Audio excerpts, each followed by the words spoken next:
சுடு சாதம், வெரைட்டி ரைஸ்க்குலாம் இது ஒன்று மட்டுமே போதும். அதே சமயம் ரொம்ப டேஸ்ட்டாவும், கொஞ்சம் டிஃப்ரெண்ட்டாவும் செய்யக்கூடிய எண்ணெய் கத்திரிக்காய் ரெசிபி தான் நம்ம இன்றைக்கி செய்ய போகிறோம். லஞ்ச் பாக்ஸுக்குலாம் ஏற்ற ஒரு ரெசிபின்னு சொல்லலாம். இதுக்கு ஒரு கடாயில் 2 ஸ்பூன் அளவுக்கு கடலை எண்ணெய் சேர்த்துக்க போகிறோம். எண்ணெய் கொஞ்சம் சூடானதுக்கப்புறம் 1 ஸ்பூன் அளவுக்கு கடுகு, 1 ஸ்பூன் அளவுக்கு வெந்தயம் போட்டு பொரிஞ்சதுக்கப்புறம் ஒரு பெரிய வெங்காயத்தையும் கட் பண்ணி சேர்த்துக்கலாம். வெங்காயம் கொஞ்சம் வதங்கினதுக்கப்புறம் ஒரு கை நிறைய பூண்டையும் சேர்த்து பொரிஞ்சதுக்கப்புறம் 2 பச்சை மிளகாய், கொஞ்சமாக கருவேப்பிலை எல்லாத்தையுமே சேர்த்து வதக்கி எடுத்துக்க போகிறோம்.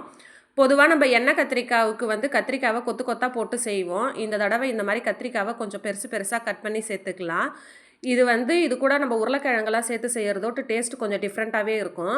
கத்திரிக்காவை இந்த மாதிரி எண்ணெயிலே வதக்கி வேக வச்சு எடுத்துக்கலாம். முக்கால்வாசி இந்த எண்ணெயிலே வெந்து வரணும் நமக்கு கத்திரிக்காய்.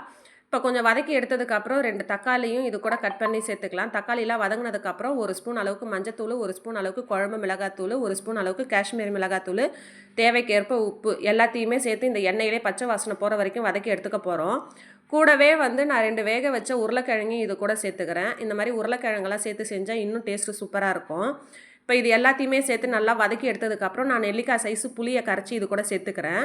புளிப்புக்கு ஏற்படுறதுக்கு மாதிரி நீங்கள் சேர்த்துக்கோங்க.